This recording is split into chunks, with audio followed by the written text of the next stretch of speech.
On Tuesday morning, Reform UK leader Nigel Farage delivered a speech announcing that the UK would leave the European Convention on Human Rights, or ECHR, if his party were in power.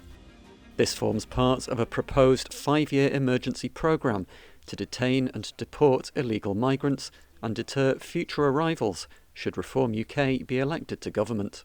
The only way we will stop the boats is by detaining and deporting absolutely anyone that comes via that route. And if we do that, the boats will stop coming within days, because there would be no incentive to pay a trafficker to get into this country. The ECHR is the centrepiece treaty of the Council of Europe, which, like many international organisations, was formed after the horrors of the Second World War in 1949. The UK was one of the Council's founding members, and today almost all European countries are members, with the notable exceptions of Belarus and Russia. The ECHR was inspired by the United Nations Universal Declaration of Human Rights and came into effect in 1953. The basic protections and freedoms it guarantees are enforced by the European Court of Human Rights, located in the French city of Strasbourg. Asylum seekers in the UK are protected by the ECHR from deportation to countries where they face violence, torture or death, something they could be in danger of under Reform's proposals. Their right to remain in the country is also protected by Article 8, respecting private and family life, as well as Article 14, the prohibition of discrimination. Reform sees this as a barrier to its planned deportation of people who have entered Britain illegally and remain in the country at the expense of taxpayers. What really bothers me is what is happening on the streets of our country. What really bothers me is what is happening to British citizens. So it's all about whose side are you on? Whose side are you on? Are you on the side of the British people or international treaties? However, Conservative leader Kemi Badenoch, who has also considered a possible exit from the ECHR, has accused Reform of being reckless.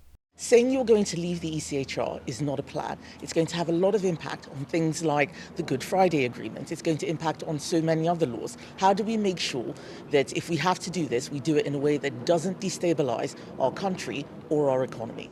The Labour government has also voiced frustrations with the ECHR as recently as June. However, they have ruled out leaving the convention, saying instead that it must evolve. No, we're not planning to either withdraw either permanently or temporarily from the ECHR, because it underpins a number of absolutely vital agreements, including the Good Friday Agreement.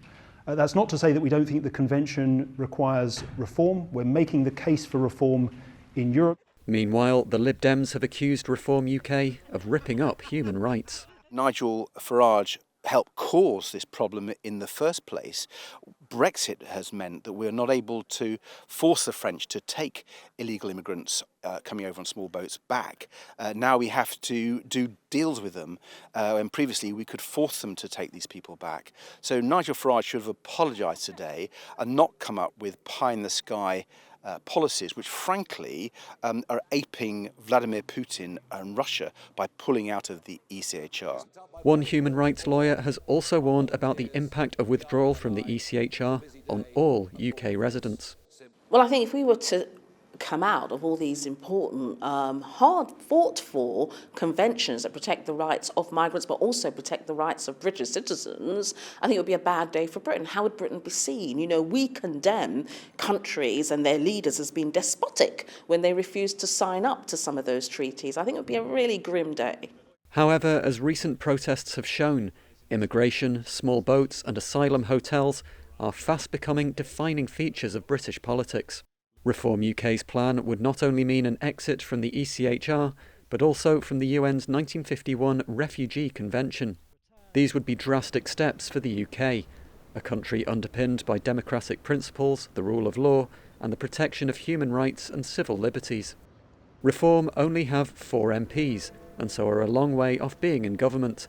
But recent polling suggests they have surged ahead of the UK's traditional mainstream parties. The question is, just how workable are their proposals in a Western liberal democracy?